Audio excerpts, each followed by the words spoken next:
오늘은 이제 이 팔복 이야기 5번째 이야기인데요.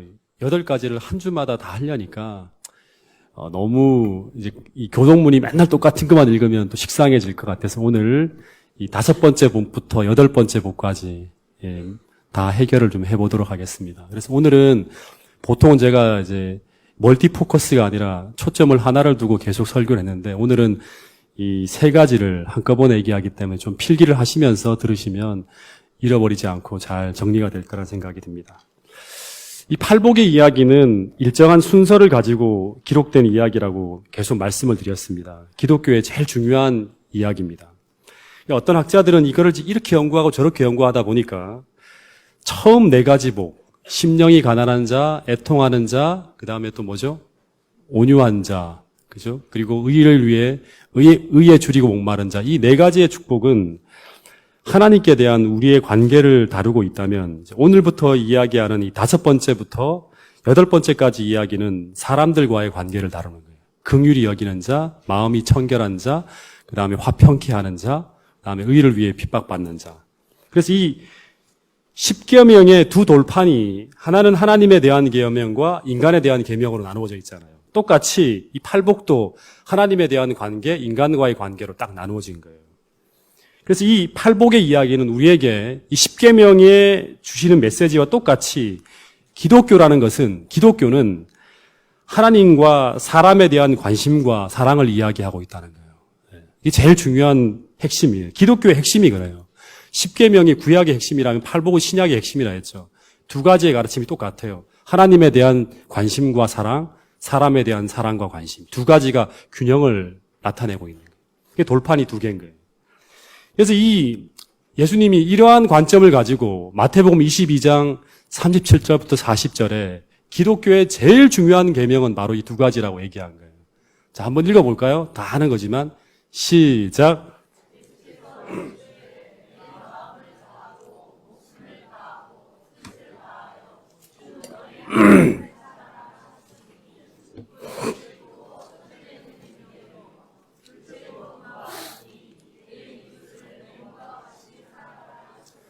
이 2계명이 온 율법과 선지자의 강령이니라. 강령이라는 말은 별이 여러 가지 얘기를 하지만 쉽게 말하면 기독교의 핵심 중심이라는 거예요. 이걸 놓치면 기독교가 아니라는 거예요. 이 2가지를 놓치면. 최근에 우리나라의 어떤 한 학생이 IS라는 단체에 가입했다는 이야기를 아시죠? IS. 근데 이 IS라는 단체를 제가 이렇게 쭉 검색을 해보니까요. 전 세계 무장단체 중에서 가장 돈이 많이 들어오는 단체가 이 IS라는 단체라고 합니다. 작년 12월 이 포브스 발표해서 이렇게 나온 걸 보니까 세상에 테러 단체들 있잖아요. 그런 목록들을 딱 이야기하고 난 다음에 이 전 세계 무장 테러 단체 중에서 가장 부유한 단체가 바로 이 IS라고 합니다. 연간 수입이 얼마나 되는지 아십니까? 연간 수입이 2조 2천억에 가까운 돈이 매해마다 들어온다 그럽니다. 그리고 그 대부분이 어떻게 들어오냐 그러면 테러와 석유 밀매, 인질 납치 이런 걸 통해서 벌어들인다 그래요. 그러니까 불법적으로 다 벌어들이는 거죠. 불법적으로. 그래서 이 IS 무장단체에 그냥 이제 국가에 가입하는 게 아니라 무장단체 전투대원에 가입하면 오늘 대한민국의 젊은이들이 고민하는 많은 물질적인 것들을 다 해결해 준다 그럽니다. 먹고 사는 것, 그리고 직업, 그리고 결혼, 럭셔리한 생활이 다 해결이 된대요. 그래서 그 청년이 한국에서 희망을 잃어버리고 난 다음에 글로 간 겁니다. 실제로 그렇게 산다 그럽니다, 실제로. 근데 이 IS라는 이 단체가 이슬람 중에서도 이제 시아파가 있고 수니파가 있는데 이 수니파에 속해요. 근본주의자들이에요. 그래서 이들이 가지고 있는 교리적인 신념이 뭐냐 그러면 이들이 꿈꾸는 게 뭐냐 그러면 굉장히 위험합니다.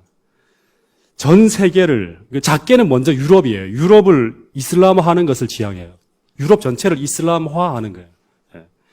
근데 그 이슬람화하는 방식이 뭐냐 그러면 복음 전도가 아니라 우리처럼 이렇게 복음 전도하는 게 아니라 무장투쟁이에요. 그래서 용병들을 사들여서 자신들의 신앙을 반대하는 반이슬람인들을 죽이고 일종의 인종 청소 같은 거죠. 종교 청소를 하는 거예요. 반대하면 죽이고 찬성하면 우리랑 같이 살고 이렇게 하는 거예요. 전 세계를 이슬람화하는 것을 꿈꾸는 거예요. 그래서 이 종교를 받아들이는지 아니면 칼을 받아들이는지 둘 중에 하나를 선택하라는 거예요. 그러니까 이 단체가 커지면 커질수록 세상에는 화평이 없어지는 거예요. 굉장히 무섭죠. 예. 그래서 가는 곳마다 테러와 전쟁과 다툼을 일으키는 게 바로 이 종교인들이 하는 거예요. 그래서 이 유럽에서는, 유럽이 아니라 전 세계에서는 이 단체를 굉장히 위험한 단체로 이렇게 인식을 한다 그럽니다. 최근에는 우리 일본인 인질이죠. 일본인 사람들이 뭐 자신들한테 무슨 테러를 가하거나 그런 게 아니에요. 이 사람들을 잡아놓고 일본 당국에 2억 달러를 요구하면서 무고한 사람을 거침없이 죽입니다. 그리고 얼마 전에도 뭐 리비아에 10명 가까운 사람의 테러를 일으키고 뭐 곳곳에 이 IS가 일으키는 테러들이 계속 발생하는 거예요. 뭐 많은 사람들이 죽어가요. 근데 이들이 가르치는 이 교리적 열심 속에 열심을 내면 낼수록 수많은 사람들이 죽어가는 거예요. 다시 말해 전 세계를 이슬람화하기 위해서 세계 곳곳에서 수많은 사람들을 죽이면서도 교리적으로 이런 것들을 정당화해요. 그러니까 죄책감도 느끼지 않고 사람들을 죽이고 인명을 상살하는 거예요. 다시 말해서 종교적 열심이 이슬람이라는 종교를 위해서 인간의 생명은 존중되지 않는 거예요. 자폭도 하라 시키잖아요. 죽으라고. 이 종교를 위해서. 여러분, 거짓 종교와 타락한 종교들 속에 나타나는 공통적인 모습이 무엇인가 하면 인간에 대한 사랑, 더 정확하게 말하면 인간 한 사람 한 사람에 대한 사랑이 잘 보이지 않는 거예요. 다시 말해 집단을 위해서 개인의 희생을 서슴지 않게 강요하는 것이 바로 이런 단체들의 하나의 모습이에요. 다시 말해 종교를 위해서 사람의 생명을 희생시키는 걸 정당화하는 거예요. 여러분, 기독교의 가치관 중에 우리가 정말 기억해야 될 중요한 것은 뭐냐 그러면 이거는 중요한 얘기입니다. 기독교의 가치관 중에 우리가 정말 기억해야 될 중요한 것은 뭐냐 그러면 다수를 위해서 소수를 희생하는 것이 아니라는 거예요. 아시겠습니까? 굉장히 중요해요. 이 세상에 수십억의 인구가 있지만 그 어떤 생명도 하나님은 함부로 생각하지 않는다는 거예요. 단 하나의 생명이 천하보다 귀하게 생각하고 그 생명을 위해서 예수님은 자기 생명까지 바칠 수 있을 만큼 그 생명을 사랑한다는 것이 기독교적 가르침의 핵심이에요. 이 이야기를 가장 잘 얘기한 게 뭐냐 그러면 여러분 이른 양의 비유 알죠? 이른 양의 비유. 이른 양의 비유에 보면 양 100마리 중에서 한 마리의 양을 목자가 잃어버립니다. 근데 한 마리의 양이 어떤 양이죠? 다 잘 따라가는데 한 마리의 양이 철딱선이 없는 말썽꾸러기예요. 지멋대로 가는 거예요. 그래서 어느 혼자 들에 있다가 이제 잃어버린 거예요. 근데 이 목자가 어떻게 하는가 하면 이게 하나님의 모습이에요. 목자가 어떻게 하는가 하면 이 99마리의 안전을 위해서 이 한 마리의 양을 희생시키는 것이 아닌 거예요. 99마리의 양을 위해서 이 양의 안전을 위해서 한 마리의 양을 희생시키는 것이 아니라 그 99마리의 양을 들에 둔다는 거예요. 들에 두고 신속하게 그 한 마리의 양을 찾기 위해서 온 들을 헤매는 거예요. 그리고 그 한 마리의 양을 대충 찾는 게 아니라 어떻게 하냐 그러면 찾도록 찾기까지 이 목자는 돌아오지 않아요. 그 찾아 헤매는 모습이 바로 뭐냐면 예수님의 모습인 거예요. 다시 말해서 한 마리의 양의 가치가 그게 말썽꾸러기든 아니면 천덕꾸러기든 간에 그 한 마리의 양의 가치를 99마리의 양과 동등한 가치로 본다는 것이 바로 기독교적인 메시지예요. 다시 말해 주님에게는 오늘 이 세상에 그 어느 누구도 그 어떤 사람도 없어져서는 안 될 소중한 사람이라는 거예요. 이 십자가의 희생의 가치로 그 대가로 얻어진 다시 말해서 마치 어머니의 뱃속에서 나아진 피로 연결되어진 너무나 소중한 사람이라는 거예요. 여러분 그래서 이 사실을 제가 생각하면서 이 동작중앙교회에 계신 모든 성도님들은 단 한 분도 우리에게 없어져서는 안 될 소중한 분들이라는 사실이에요. 모두 다 예수님의 보배로운 피로 얻어진 우리 모두가 사랑해야 하고 정말 귀하고 소중하게 생각해야 할 존재라는 거예요. 여러분 이게 기독교적인 가치예요. 동작중앙교회의 가치고. 여러분 그런 의미에서 한번 옆에 사람들을 한번 보시고요. 한번 하나님의 사랑으로 따뜻하게 한번 꼭 한번 안아주시기 바라겠습니다. 그냥 말고 진심으로 한번 이렇게 하나님의 사랑으로.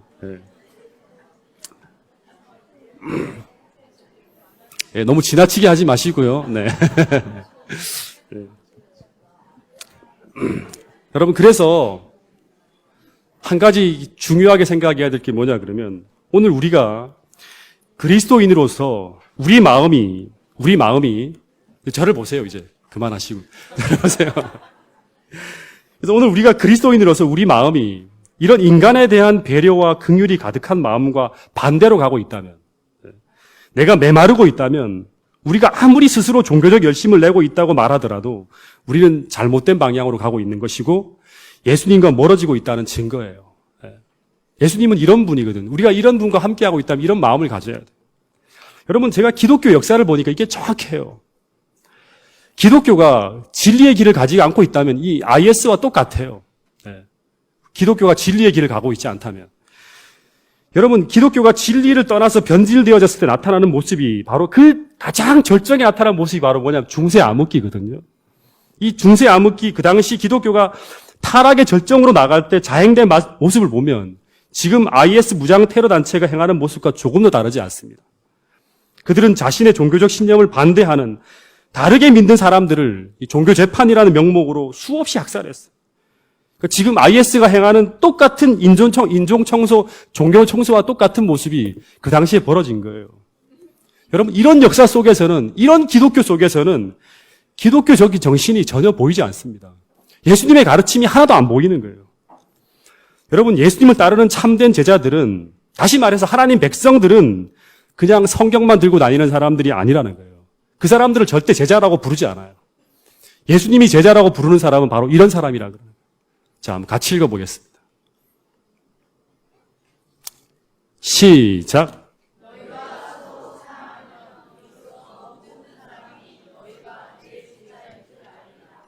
예, 너희가 서로 사랑하면 이로써 모든 사람이 너희가 내 제자인 줄 알리라. 다시 말해 예수님이 이 말씀을 비추어서 너희들의 신앙의 현 주소를 발견하라는 거예요. 다른 사람에 대해서 어떻게 생각하고 있고 어떤 마음을 가지고 어떤 시선을 가지고 바라보고 있고 어떤 마음이 너희들의 마음속에 나타나고 있는지 사람들을 대하면서 그 관계 속에서 너희들의 신앙의 현 주소가 어떻게 되는지를 확인하라는 거예요. 이것이 바로 이 말씀이 바로 뭐냐 그러면 우리 신앙의 현 주소가 어디인지를 확인할 수 있는 바로미터라는 거예요. 여러분, 그래서 우리가 어떻게 사람들을 사랑해야 되는가? 그 8복 중에 5번째부터 8번째까지의 복이 그 대답이에요. 이렇게 사랑하라 그러는 거예요. 그 첫 번째가 뭐냐 그러면 8복 중에 5번째 복은 오늘 우리가 어떻게 나의 시선에 곱지 않게 보이는 사람들을, 다시 말해 나에게 상처를 주고 어떻게 보면 같이 공존할 수 없는 사람들을 내가 긍휼히 여길 수 있는지, 어떻게 축복의 사람이 될 수 있는지를 한번 생각해 보라는 거예요. 여러분, 이 8복은 다시 얘기하지만 순차적인 축복, 단계적인 축복이라 했어요. 그래서 그 답은 오늘 내가 심령이 가난하고 내게 의가 없다는 것을 내가 알고 있고 내 속에 죄로 인해서 애통하고 있는 사람은 하늘의 위로를 받은 사람, 다시 말하면 용서를 받은 사람이에요. 여러분, 제가 이 말씀 보면서 어떤 생각을 했냐 그러면 예수님의 비유에 보면 용서할 수 있는 사람이 어떤 사람인지 아세요? 사람을 긍휼히 여길 수 있는 사람이 어떤 사람인지 아세요? 우리가 어떻게 하면 사람들을 용서할 수 있죠? 네, 이게 답이에요. 그 용서를 할 수 있는 사람의 핵심은 바로 뭐냐 그러면 예수님의 비유에 보면 그 사람은 내가 1만 달란트의 빚을 탕감받은 것을 확인한 사람이에요. 내가 1만 달란트의 빚을 졌는데 그것을 하나님으로부터 탕감을 받았다고 확인한 사람이에요. 그 사람만이, 그 용서를 체험한 사람만이 자신에게 500데나리온 빚진 사람, 다시 말해 500데나리온의 손해를 입힌 사람을 긍휼히 여기게 된다고 예수님은 말씀하고 있는 거예요.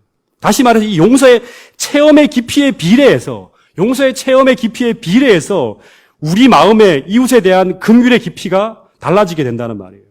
그래서 이 예수님의 이 비유의 핵심은 왜 너는 500데나리온 빚진 자를 용서하지 못하느냐가 아니라 왜 너가 얼마나 용서받은 자인지를 모르느냐는 거예요. 너가 받은 용서의 크기를 볼 수 있어야지만 너는 용서할 수 있는 사람이 될 수 있다는 게 바로 그 비유의 핵심입니다. 그래서 이 네 번째 복은 이 8복의 단계를 통해서 하나님이 주시는 그 애통의 경험과 용서의 경험과 그리고 그 용서하심을 통한 하늘의 위로의 경험을 거치지 않고는 일어날 수 없는 품성의 열매예요. 내가 얼마나 큰 어떤 그런 사랑을 받고 있는 존재인지 그 받은 사랑의 가치를 아는 사람만이, 진짜 그리스도인만이 용서를 할 수 있는 거예요. 자신이 어떤 사람인지 보지 못하면, 내가 얼마나 큰 용서를 받은 자인지 알지 못하면, 다시 말해서 이 십자가의 경험을 거치지 않으면 우리는 내게 500데나리온의 손해와 상처와 모욕을 준 자에게 절대 자비하지 않습니다. 다시 말해 절대 긍휼한 눈으로 보지 않아요. 내게 1데나리온, 다시 말하면 조그만 상처를 입혀도 우리는 예민하게 반응하면서 견디질 못해 하는 사람들이 바로 우리 인간들의 본성이에요. 예. 이게 조금만 모욕 주면 그 사람 두고두고 막 화가 나서 잠을 못 자잖아요. 그렇지 않습니까? 근데 왜 우리는 긍휼히 여기고 용서할 수 있는 능력을 가진 팔복의 사람이 되어야 하는가? 어느 부부가 이혼을 하면서요, 6살 난 아들을 다른 집에 양자로 보내게 됐다 그럽니다. 근데 이 양부모는 사랑이 없는 사람이었어요. 그래서 걸핏하면 이 아이는 양부모에게 두들겨 맞고, 그리고 심지어는 이 양부모가 아이를 방치하고 며칠씩 여행을 갔다 오고 해요. 그래서 이 어린아이가 어릴 때부터 양부모에게 학대를 받으며 자라게 됐는데, 근데 이 아이가 학대를 받으면 받을수록 어떤 생각을 하냐 그러면 그 양부모에게 분노하는 것이 아니라 자기를 버리고 떠나간 부모를 원망했다 그래요. 그러다 이 아이가 12살이 되었을 때 가슴에다가 이 무기를 품고 다녔대요. 흉기를 품고 다닌 거예요. 자신을 버린 친부모를 찾아가고 반드시 복수하겠다고. 그러다 이 아이가 22살이 되었을 때, 실화예요. 22살이 되었을 때 이 아이의 이 가슴에 쌓인 이 원한이 이 부모를 이렇게 이제 막 이렇게 해하는 것이 아니라 자기 자신을 파괴하기 시작했어요. 그래서 위가 완전히 망가져갖고 병원에서 위 절제 수술을 하게 됩니다. 그런데 8개월 동안 치료받고 다음에 또 나왔는데 또다시 8개월 만에 남은 위를 또 잘라내야 돼요. 위가 다 망가져갖고. 그래서 또 이 치료를 받았어요. 근데 또다시 6개월 만에 세 번째로 입원을 하게 되는데 이 병원에서는 이제는 수술을 할 수가 없는 상황이에요. 그래서 이 아이를 가만히 상담을 해보니까 이 아이는 이제 육체적인 병이 마음에서부터 왔기 정신적인 어떤 그런 치료가 필요하다는 결론을 내려요. 그래서 이 상담을 통한 치료가 시작되면서 이 병의 원인이 그냥 위를 절제하고 약을 써서 낫는 병이 아니라 이 병이 자신을 버린 부모에 대한 원한에서 이 병이 비롯됐다는 걸 알게 되면서 이 병원에서 이 부모를 찾기 시작해요. 그래서 수소문 끝에 막 찾아보니까 아버지는 이미 죽었어요. 돌아가셨고. 그리고 간신히 가까스로 어머니를 찾게 되는데, 근데 이 상담실 목사가 이제 어머니를 어떻게 설득해서 이 아들과의 만남을 주선하게 돼요. 그래서 이 아들이 이제 엄마를 처음에 모는데 며칠 동안은 어머니를 쳐다보려 하지도 않았대요. 계속 거부하는 거예요. 더 스트레스를 받으면서. 근데 이 어머니가 이 아이를 이렇게 두면 아이가 죽게 되는 걸 알고 아들에게 용서를 빌면서 하염없이 울기 시작했고, 사흘 만에 이 아들은 어머니의 이제 용서를 받아들이면서 어머니를 막 보면서 같이 흐느껴 울기 시작했다 그럽니다. 그리고 며칠 동안 울던 이 모자가 마침내 서로를 이렇게 받아들이게 되면서 그때부터 어떤 일이 벌어지냐 그러면 이 아들의 위에서 이상한 변화가 일어나기 시작하는데, 그것은 바로 위벽을 녹이던 그 강한 산성의 소화액이 줄어들면서 위가 스스로 치유되어지는 역사가 벌어지는 거예요. 얼마 후에 이 아들이 완치되어서 병원을 떠났다는 그런 이야기를 제가 읽었어요. 여러분, 세 번째 위절제 수술을 해야 될 정도로 치명적이던 이 아들의 건강 상태가 어머니를 만나서 어머니와 진정한 화해와 용서와 긍휼이 서로 같이 오가는 어떤 그런 이런 만남을 이룸으로 말미암아, 다시 말해 어머니를 용서하고 받아들임으로 새로운 생명력을 이 아들이 얻게 되는 거예요. 여러분, 사람을 긍휼히 여기는 마음은 이것은 상대에게만 필요한 게 아니라 내 자신을 위해서도 필요한 거예요. 우리가 축복받은 사람이 되려 그러면 긍휼히 여길 수 있는 이 안목과 능력이 있어야 돼. 이건 힘이에요, 힘. 여러분, 그래서 고린도후서 2장 10절에 보면 이런 말씀이 있어요. 같이 읽어보겠습니다. 시작.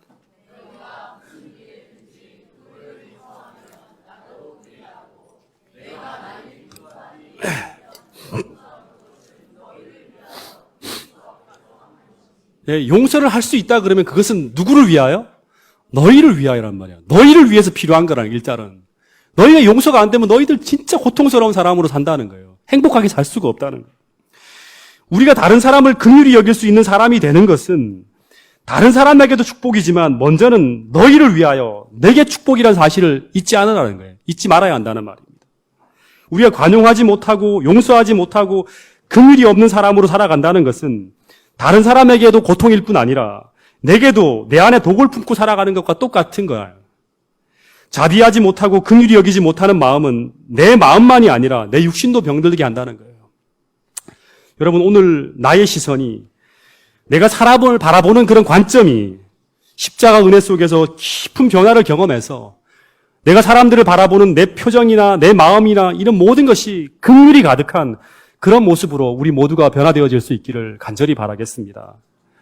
상처를 상처로 되갚는 것이 아니라 용서로서 그 모든 저주의 수레바퀴를 내게서부터 끊을 수 있는 그런 긍휼이 충만한 그런 사람들이 동작중앙교회 모든 성도들이 될 수 있기를 간절히 바라겠습니다. 그 다음에 이 6번째는 어떤 복이냐 그러면요. 마음이 청결한 자가 받는 복이에요. 이 축복은 뭐냐 그러면 그들이 하나님을 보게 되는 거라 그럽니다.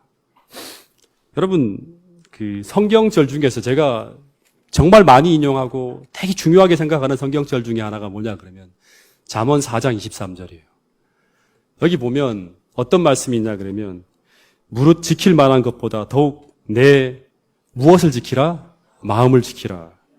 왜냐 그러면 마음을 지켜야 되는 이유가 뭐냐 그러면 생명의 근원이 이에서 남이라는 거예요. 생명의 근원은 하나님이에요. 하나님과 연결되어지는 가장 중요한 곳이 바로 이 마음이기 때문에 이것이 무너지고 침범되어진다 그러면 생명을 잃게 된다는 거예요. 제가 얼마 전에 자꾸 다리에 힘이 빠지고 자꾸 다리가 굳어져 갖고 이제 병원에 갔어요. 병원에 갔는데 병원에서 다리가 아프다 그러는데 저를 어디로 보내냐 그러면 다리가 아프면 어디로 보내야 돼요? 정형외과로 보내야 되는데 다리가 아프다고 계속 그러는데 저를 병원에서 어디를 보냈냐 하면 신경과로 보내는 거예요. 다리 쪽에 문제가 생겼는데 제가 검사를 하는 곳은 신경과예요. 그래서 신경과에서 어디를 검사하냐 그러면 제 뇌파를 검사하고 제 머리를 검사한다는 거예요. 그래서 막 감각이 있는지 없는지 머리에 이제 막 이렇게 체크를 하는 거예요.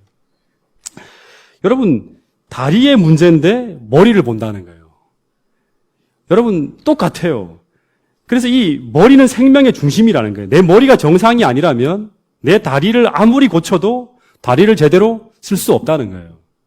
영적인 영역도 같은 거예요. 성경에서는 하나님과의 관계에서 다시 말해서 우리의 정신과 마음이 고장이 나고 이 정신과 마음이 이런 세균과 바이러스에 의해서 공격을 받아서 부패해 있다면, 다시 말하면 병들어 있다면 아무리 다른 부분에서 열심을 내고 뛰어나딘다 하더라도 우리는 이 신앙이 정상으로 돌아갈 수 없다는 거예요. 우리 삶이 정상으로 돌아갈 수 없다는 거예요. 그래서 여러분 제가 그 6번째 축복을 좀 많이 묵상을 했는데요. 이 축복을 가만히 살펴보면 이것은 하나님을 보게 되는 사람들이 어떤 사람이냐 그러면 우리는 말씀을 통해서 하나님을 보잖아요. 근데 말씀을 통해서 하나님을 보지만 이 본문의 말씀을 보면 하나님은 지적인 사람들이 하나님을 보게 된다고 하지 않았다는 거예요. 지적인 사람들이. 다시 말해서 교리를 올바로 이해한 사람이 복이 있나니 그들이 하나님을 보게 될 것이라고 말한 것이 아니라는 거예요. 우리는 성경을 아주 뛰어난 지능을 가지고 잘 깨달으면 우리는 하나님을 만나게 될 것이라고 착각하는 사람들이 있어요. 때로는 성경을 지성적으로 잘 풀어주고 논리적으로 잘 이야기하는 사람을 우리는 하나님과 가까운 사람으로 하나님을 보고 경험하는 사람이라고 착각하는 경우가 있어요. 왜냐하면 그 사람이 말하는 게 너무나 잘 성경을 이야기하기 때문에 그래요. 근데 여러분, 예수님의 이 초점과 포커스는 지능이 아니라 마음입니다. 마음. 여러분, 분명히 교리도 중요하죠. 교리는 굉장히 중요해요. 왜냐하면 우리가 경험하는 것이 성경에 나와 근거한 것인지를 파악하는 부분이 굉장히 중요해요. 근데 그것보다 더 중요한 것은 하나님 말씀으로 만들어져 가야 하는 우리의 마음이라는 거예요. 여러분, 우리가 올바른 교리를 이해하면서도 마귀보다 더 천박해질 수가 있어요. 더 비열해질 수가 있습니다. 교리적으로는 잘 이해하는데도 우리의 삶은 굉장히 비열하고 천박해질 수가 있어요. 교리에는 고두면서도 교회의 저주가 되고 예수님을 거짓되게 대표할 수도 있다는 거예요. 여러분, 그리스도인의 존재의 본질은 마음에 있어요. 이 마음이 무너지면 다 무너지는 거예요. 우리 마음이 건강하지 못하면, 다시 말해서 하나님과 나와의 관계가, 성경은 열심히 읽고 연구하지만 하나님과 나와의 관계가 진실하고 정직하지 못할 수도 있다는 거예요. 우리가 아무리 신학을 잘 이해하고 아무리 성경절을 수만 개를 기억하고 있다 하더라도 우리는 영적으로 죽을 수 있어요. 완전히 바이러스와 세균의 공격을 받아서 마음이 완전 지저분하고 부패해질 수 있어요. 진실하지 못하고 더러워지고 아주 교활해진 사람이 될 수도 있다는 거예요. 그래서 하나님은 오늘 우리 인생에서 가장 중요하게 보시는 부분이 어디냐 그러면 우리 마음이에요. 이 마음에서부터 모든 게 시작됐기 때문에 그래서 우리가 마음이 청결하지 못하다 그러면 절대 하나님과 관계가 맺어질 수가 없는 거예요. 하나님을 보지도 못하는 사람처럼 살아갈 수 있는 거예요. 여러분, 그래서 잠언 17장 3절에 보면 도가니는 은을, 풀무는 금을 연단하거니와 여호와는 무엇을 연단한다? 이 마음을 연단한다는 거예요. 우리 마음에서 연단한다는 건 불순물을 제거하고 깨끗하게 하시고 정결하게 하시고 진실하게 하시려고 하는 게 바로 우리 마음이라는 거예요. 예.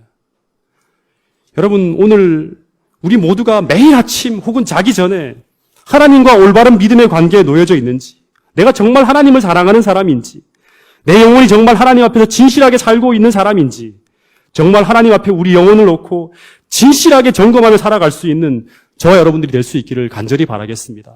그래야지만 진실한 기독교인이 만들어질 수 있는 거예요. 우리가 이 행동 하나하나보다 더 중요한 것이 뭐냐 그러면 그 행동의 근원이 되는, 그 동기가 되는 우리 마음이라는 거예요. 우리가 아무리 구제하고 이렇게 한다 하더라도 진실하지 못하게 할 수 있다는 거예요. 그래서 은밀한 중에 보시는 그 하나님께서 우리의 마음을 보고 있고 마음을 연단하려고 한다는 이 얘기들이 다 기독교의 중심 메시지입니다. 여러분, 한번 물어보겠습니다. 마음이 청결하다는 말의 의미를 좀 더 정확하게 이해하기 위해서 마음이 청결하다는 말의 반대말이 뭘까요? 성경에서 말하는 청결함의 반대. 이중적인 마음입니다. 이중적인 마음. 다시 말하면 이 마음이 나누어진 마음을 말하는 거예요. 관심이 하나가 아니라 둘이라는 거예요. 쉽게 말하면 우리가 연애를 하면서 혹은 결혼하는 부부 사이인데 보는 데서는 자신이 아내를 진실하게 사랑한다고 말은 하면서 보이지 않는 곳에서는 우리 마음이 또 다른 여자를 좋아하고 사랑하고 있다면 그 마음은 불결한 마음이죠. 더러워진 마음이에요. 여기서는 행복한 부부 생활이 이루어질 수가 없는 거예요. 예수님도 마태복음 6장에 보면 한 사람이 두 주인을 섬기지 못할 것이라고 했어요. 이를 미워하거나 저를 사랑하거나 이를 중히 여기면 저를 경히 여기게 된다는 거예요. 여러분, 그래서 하나님은 우리의 마음이 정결하기를 바란다는 이 말은, 다시 말하면 우리가 섬기고 믿는 그 하나님을 우리가 정말 참되게 진실되게 사랑하기를 바란다는 거예요. 다시 말해서 우리 마음이 부패되어지는 것은, 우리가 죄로 말미암아 더럽혀지는 것은 하나님에 대한 사랑이 식어갈 때 나타나는 증상이요 열매입니다. 이걸 놓치면 안 돼요. 하나님을 사랑하지 않으면 우리는 죄를 사랑하게 되어 있어요. 더러운 욕망들을, 쾌락들을, 이 정욕들을 사랑하게 되어 있어요. 여러분, 죄가 우리 영혼을 침범하게 되는 것은 전부 하나님에 대한 사랑이 식고 있을 때, 다시 말해 세상에 대한 사랑이, 죄에 대한 사랑이 하나님에 대한 사랑을 능가하며 넘어서게 될 때 나타나는 하나의 결과입니다. 여러분, 오늘 우리 모두가 하나님을 정결하게 사랑하게 되기를 원한다면 우리 모두가 하나님을 뜨겁게 사랑할 수 있는 마음을 달라고 기도해야 된다는 거예요. 여러분, 자꾸 신앙이 혼란스럽습니까? 혹시 그런 분이 계세요? 하나님이 계신지 아니 계신지 자꾸 의심스럽다는 생각이 들고 있어요. 여러분, 그렇다 그러면 오늘 이 팔복에 나오는 6번째 축복을 받으시면 돼요. 하나님을 보게 되는 거예요. 하나님을 경험하게 되는 사람이 되면 돼요. 그 사람은 어떤 사람이냐 그러면 지금 이 순간 정말 깨끗한 양심과 진실한 사랑을 가지고 그분을 향하게 된다면 하나님은 오늘 우리에게 6번째 축복을 따라서 수많은 성경의 기자들에게 그러했던 것처럼 오늘 우리 모두가 그 보이지 않는 하나님을 볼 수 있는 그 축복을 오늘 우리 삶의 현장에서 보고 경험할 수 있도록 해주시겠다는 거예요.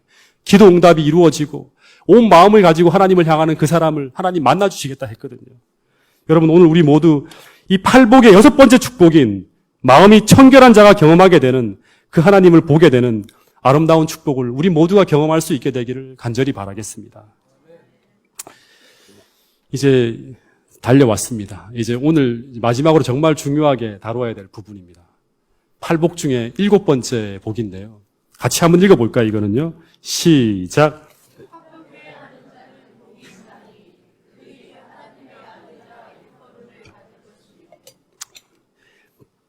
지금으로부터 600년 전에 중세의 어느 수도원에 낯선 사람이 기웃기웃거리는 거예요. 그래서 신부가 나가서 무슨 일로 누구를 찾고 있느냐고 물었어요. 그랬더니 그 낯선 나그네가 조용히 고개를 들면서 하는 말이 뭐냐 그러면 평화를 찾고 있다 그럽니다. 단테의 신곡에 나오는 한 이야기입니다. 2차 대전이 끝난 후에 미국과 유럽에서 여론조사를 했대요. 그 조사 중에서 인간이 가장 원하는 게 뭔가를 물었대요. 그랬더니 압도적인 대답이 뭐냐 그러면 바로 평화라 그럽니다. 평화. 여러분, 평화를 찾는다. 이것은 모든 인류의 수건이에요. 가정에서, 교회에서, 사회에서, 지역에서 평화를 찾는다.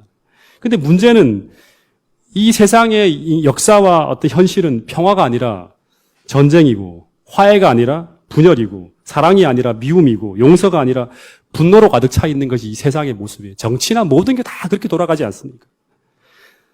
어디를 가도, 세상 어디를 가도 이 더 이상 세상에 평화가 보이지 않는 것처럼 보입니다. 여러분, 요즘 노벨 평화상을 수상을 하고 세계 유엔 안전보장이사회에서 평화에 관한 어떤 그런 논의를 하고 평화에 관한 시위가 있고 그리고 수많은 포럼들이 열리고 있지만 세상은 세월이 지나갈수록 더 악해지고 잔인해지고 더 무서운 전쟁과 폭력이 난무하는 게 이 세상의 모습이에요. 근데 여러분, 중요한 것은 하나님은 이 세상에서, 이런 세상에서 희귀하지만 화평케 하는 칭으로 살아가는 사람들이 존재하는데 그 사람들이 바로 누구냐 그러면 하나님의 아들이라는 거예요. 이 사람들이 바로 진정한 그리스도인이라는 거예요. 아시겠습니까?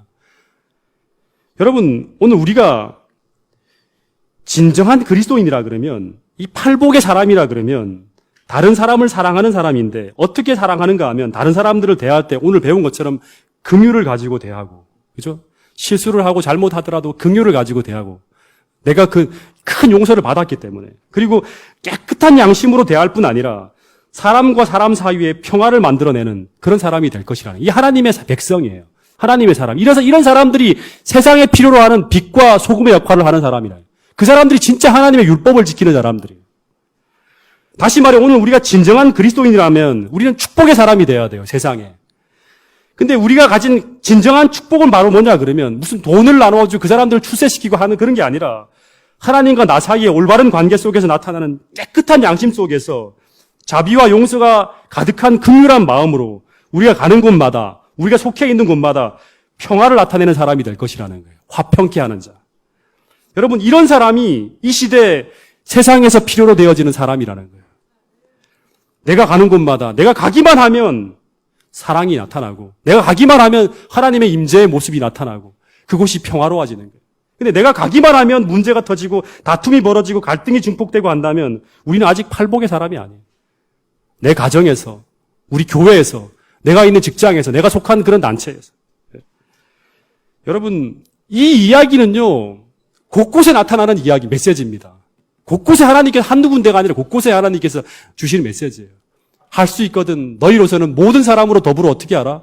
평화하라. 최선을 다해서 이 평화의 사신이 되라는 거예요. 심지어 마태복음 5장 23절에 보면 심지어 예물을 드리다가 예배를 드리다가도 내 형제에게 원망 들을 만한 일이 생각나거든. 예물을 어떻게 하고 제단 앞에 두고 먼저 가서 형제와 어떻게 하고 화목하고 그 후에 와서 예물을 드리고까지 말씀하는 거예요. 이만큼 하나님은 평화를 중요하게 생각하는 거예요. 여러분, 이 교회는 평화가 나타나는 곳이어야 돼요. 근데 여러분, 죄가 들어온 이래 이 세상은 그 이기심으로 말미암아 지옥이 되었는데 그 결과는 바로 뭐냐 그러면 평화가 사라진 거예요. 그 세상에서 가장 필요로 한 것이 무엇인가 하면 평화예요. 이 평화가 있는 곳에서 쉼이 발견되는 거예요. 우리 가정에 하나님이 주시는 평화가 있어야지만 우리 가정이 쉼터가 되는 거예요. 네. 행복한 곳이 되는 거예요. 죄악이 창궐하고 분쟁과 다툼과 갈등이 계속 벌어지는 이 쉼없는 세상에서 하나님은 이 세상에 필요한 하나님이 어떤 하나님이 평강의 하나님. 그래서 이 하나님께서 자기 백성에게 평강을 축복으로 주신다 그랬고 그리고 예수님의 이름 가운데 보면 어떤 이름이 등장하냐 그러면 평강의 왕이라는 칭호가 있어요.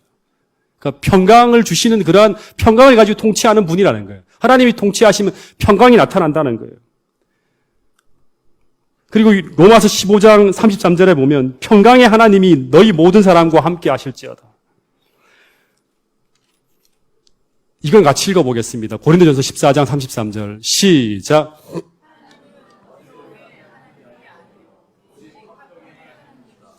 여러분, 이런 이야기들을 성경절들을 쭉 종합해 보면 그분이 임재하시는 곳에서는 평화와 화평이 임재하고 존재하는 거예요. 아시겠습니까? 그분이 임재하시는 곳. 다시 말해 그곳이 진리의 하나님이 계신 곳이라면, 우리 교회가 진짜 진리의 하나님이 계신 곳이라면 오늘 우리 교회에는 이 하나님이 주시는 평안과 평화가 나타날 것이라는 거예요.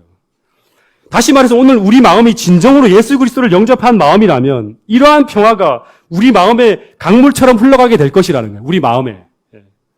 다시 말해 우리 마음에 이런 평화가 없다면, 이 하나님을 모시지 못했다면 우리는 절대로 피스메이커가 되지 못해요. 화평케 하는 자가 되지 못합니다. 이런 하나님을 우리 마음속에 모시지 못하고 있다면 우리는 가는 곳마다 이 갈등을 증폭시키는 그런 사람이 될 거예요. 여러분, 오늘 내 마음에 그리스도가 계시고 그분이 우리 마음을 다스리고 통치하고 있다면 오늘 우리는 여호와께서 자기 백성에게 주시겠다고 하시는 이 평강을, 이 평안의 축복을 우리가 먼저 받게 될 것이고, 그리고 그 평화의 축복을 받은 사람은 아브라함처럼, 모세처럼, 예수처럼 피스메이커로 살아가게 될 것이라는 거예요. 정말 중요한 메시지입니다. 제가 결혼 후에 몇 년 동안 우리 집이 전쟁터였습니다. 우리 집이. 저는 늘 아내가 신앙적으로 모자란다고 생각했고, 저는 늘 훌륭한 신앙인으로 아내를 가르치고 지도해야 된다고 생각을 했어요. 그러다 어느 날 신혼 초까지는 TV가 없었는데 어느 날 아이 교육 문제로 TV를 하나 구입을 했어요. 그리고 교육용으로 우리는 구입했다고 스스로 얘기했어요. 근데 시간이 지나면서 이 TV가 있는데 이거 애들 비디오만, 교육용으로 비디오만 틀어주고 뭐 이렇게 하기보다는 9시 뉴스 정도는 보는 게 되지 않겠냐고 9시 뉴스를 틀기 시작했어요. 근데 9시 뉴스가 지나가면 뭐가 나오죠? 예.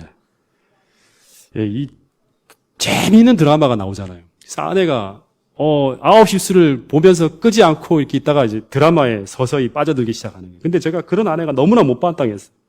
그럼 제가 늘 아내에게, 신앙하는 사람이 그 시간에 말씀과 기도를 봐야지 왜 드라마에 빠져 있냐고 하면서 제가 늘 이 공격처럼 하는 말이 뭐냐 그러면, 당신은 이 드라마 이걸 계속 보면 건전한 신앙인이 못 된다고 하면서 계속 다퉜어요. 근데 그런 얘기를 할 때마다 늘 아내가 제게 또 공격처럼 맞받아치는 말이 있어요. 그게 뭐냐 그러면, 당신이 내게 그런 말 할 자격이 있냐고 묻는 거예요. 그러면서 하는 말이, 내가 왜 자격이 없냐? 나는 늘 말씀 보고 기도하고 있다. 그러니까 늘 하는 말이 뭐냐 그러면, 당신은 보고 싶은 것을 다 보면서 왜 내게 그런 말을 하냐고 하는 거예요. 제게 하는 말이 뭐냐 그러면, 당신도 주말마다 용의 눈물 보지 않냐 그러는 거예요. 그 당시에 시청률 진짜 올라갔던 이 용의 눈물이라고, 혹시 아시죠? 이 말을 아시는 분은 아실 거예요. 그러면 제가 어떤 말 하냐 그러면, 나는 주말마다 딱 2번, 당시처럼 5번 보는 게 아니라 딱 2번, 그것도 교훈과 도움이 되는 높은 수준의 사극을 내가 보고 있지, 당신이 보는 것처럼 유치한 드라마를 보고 있지 않다고 얘기를. 그러면 그게 말이 되냐고 하면서 싸움이 벌어집니다. 근데 여러분, 이게 말이 되는 얘기입니까? 이게 말이 되는 얘기입니까? 늘 이런 싸움이 벌어졌어요. 이런 대화 속에서 가정의 갈등과 다툼이 사라지지 않는 거예요. 서로 잘났다가 하는 거예요. 심령이 가난하지도 않고 의를 추구하지도 않고 애통해하지도 않고 전혀 온유하지도 않는 사람들의 다툼의 모습이에요. 여러분, 그러면서 이런 팔복의 사람이 되지 못하면 우리는 계속 서로에게 상처를 주는 사람이 되지 절대 화평케 하는 사람이 되지 못해요. 저는 교리를 다 알고 있었어요. 그걸 가지고 성주 엄마한테 공격을 하는 거예요. 내 마음의 중심은 진짜 날마다 겸손하지도 않고 심령이 가난하지도 않고 온유하지도 못한 그런 모습을 가지고 있으면서 나는 하나님의 백성이라고 스스로 생각을 했던 거예요. 여러분, 어느 두 수도승이 돌을 닦으면서 아주 평화롭게 몇 년 동안 지내고 있었다 그래요. 그래서 이 두 사람이 너무나 사랑스럽고 좋은 관계를 유지하며 지내고 있었어요. 근데 어느 날 이 두 사람이 너무나 지루해서 이런 얘기를 했대요. 우리도 다른 사람들처럼 좀 다투며 싸워보면서 한번 지내고 싶다고. 그래서 좋다, 그렇게 하자 해서 이제 이 사람들이 합의해서 어떻게 했냐 그러면, 장난으로 돌 하나를 가지고, 돌멩이 하나를 가지고 이건 내 것이라고 했대요. 그랬더니 다른 수도승이 아니라 그건 내 것이다 하면서 이렇게 하면서 서로 이제 다투기 시작했어요. 갈등이 생겼어요. 처음에 장난으로 시작했는데 나중에 점점 더 진지하게 하다 보니까 다툼이 커지게 됐어요. 감정이 상하고 나중에 심한 갈등이 일어나는 거예요. 어떻게 풀어야 될지 이제 풀지 못할 상황처럼 내버린 거예요. 그래서 한 수도승이 막 이렇게 심하게 다투다가 가만히 생각해 보니까 이거 아무것도 아닌 무가치한 돌 때문에 가장 중요한 것을 다시 말하면 몇 년 동안 소중하게 생각했던 이 관계를, 이 형제를 잃을 만큼의 상황이 되어져 버린 거예요. 그래서 이 돌을 때문에 잘못하면 제게 가장 소중한 사람을 잃을 거란 생각이 들어갔고, 이 수도승이 어떤 결론을 지었냐 그러면 그 상대 수도승을 만났을 때 이 돌이 내 것이 맞다고 하면서 돌려주었대요. 그랬더니 다툼이 사라졌다는 거예요. 여러분, 아브라함이 롯과의 갈등을 어떻게 해결했냐 그러면 똑같이 해결했어요.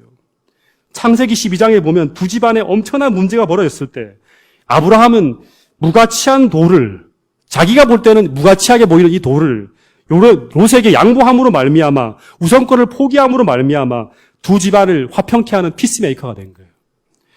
여러분, 이건 뭘 말하냐 그러면 진정한 그리스도인이 된 자만이,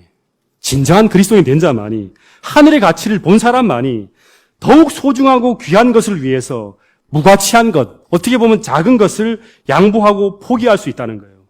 여러분, 그래서 이렇게 먼저 그의 나라와 의를 위해서, 그리스도의 평화를 위해서 인격적으로 모욕을 당하거나 또는 개인적으로 손해를 보거나 희생하거나 불편함을 감수하는 자에게 하나님은 분명히 나머지 것들을, 우리가 잃어버린 것처럼 보이는 이 모든 것들을 하늘의 축복으로 채워주고 책임져 주시겠다고 하는 것이 바로 산상수훈의 하나의 핵심 교훈입니다. 여러분, 그것이 바로 아브라함의 이야기를 통해서 그 다음에 이 롯에게 우선권을 포기하고 양보함으로 말미암아 벌어지는 다음의 이야기들을 통해서 우리가 볼 수 있는 거예요. 여러분, 오늘 우리 마음에 이런 마음들, 이런 평화에 관한 이런 어떤 의를 열망하는 그런 마음들, 이런 평강이 없다면, 그래서 오늘 우리 마음속에 오유함이 없다면, 우리 마음의 심령이 가난하지도 않고 애통하지도 않고 긍휼이 없다면 우리는 분명히 교회에서나 가정에서나 이웃들 간에서나 끝없는 갈등과 충돌이 벌어질 거예요. 여러분, 그런데 우리가 그 충돌과 갈등이 조금만 신앙적 연관성이 지어지면 우리는 의를 위해 핍박을 받는다고 생각을 해요. 여러분, 근데 디모데후서 3장 12절에 보면 의를 위해서 핍박받는 자가 되려면 우리는 먼저 팔복의 사람이 되었을 때 얘기를 할 수 있는 거예요. 7가지 축복을 받는 가운데 벌어지는 게 바로 진짜 진정한 의를 위해 받는 핍박입니다. 대부분의 우리 삶에 벌어지는 많은 갈등들은 우리가 조금만 더 진실한 그리스도인이 되면 다 사라질 수 있는 갈등들이라는 거예요. 여러분, 오늘 우리가 팔복 중에 이 4가지의 축복을 하늘로부터 받고 의에 줄이고 목말라 하면서 이 3가지의 이웃사랑이 실천되어지고 있다면 오늘 우리는 의를 위해 핍박받는 자가 경험하는 이 마지막 축복을 경험할 수 있게 되는 거예요. 그때 우리는 역사의 마지막 재림 직전에 벌어지는 그런 환난 속에서도 우리는 핍박을 받으면서도 하나님이 주시는 그 엄청난 은혜를 경험하면서 천국이 우리의 것이라고 주장할 수 있게 되는 거예요. 여러분, 그 핍박 속에서도 하늘의 빛과 소금의 역할을 다하며 하나님의 계명을 지키는 사람이 될 수 있다는 거예요. 여러분, 오늘 이 팔복에 대한 이야기를 마치면서 정말 동작중앙교회 모든 성도들이 내가 정말 진정한 그리스도인이 되고자 하는 그런 결심을 가지고 이 팔복을 더 깊이 있게 연구하면서 우리가 정말 이름만 가지고 있는 그리스도인이 아니라 하늘의 축복을 경험하는 사람이 되어서 우리 삶 속에 벌어지는 모든 어떤 이런 고민, 개인적인 고민들을 해결할 뿐 아니라 하나님의 은혜로 뿐만 아니라 우리 삶 속에서 벌어지는 갈등의 문제까지 해결하면서 내가 진짜 하나님의 아들이라고 일컬음을 받는 피스메이커가 될 수 있는 여러분과 저가 될 수 있기를 간절히 바라면서 오늘 말씀을 줄이도록 하겠습니다.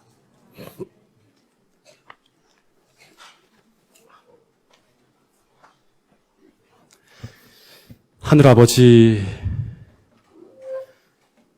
오늘도 우리에게 귀한 은혜와 축복으로 함께 하심을 인하여 감사를 드립니다.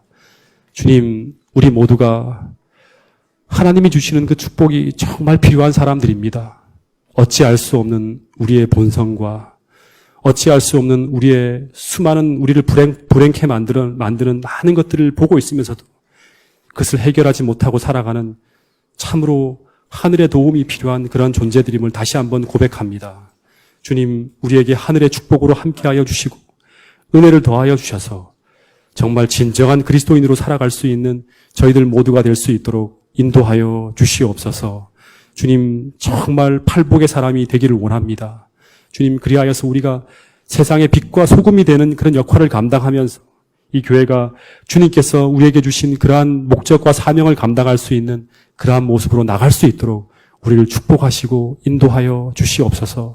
정말 행복한 교회가 될 수 있도록 도와주시고 우리의 삶이 정말 세상의 여러 가지 환경적인 것들을 뛰어넘는 그러한 하늘이 주는 평안을 경험할 수 있는 동작중앙교회 모든 성도들이 될 수 있도록 축복하여 주시옵소서. 한 주간의 저희들의 삶도 주님의 인도하심을 뚜렷하게 경험하며 하나님과 동행하는 우리 모두의 성도들이 될 수 있도록 인도해 주시옵기를 예수님 이름으로 기도드렸습니다. 아멘.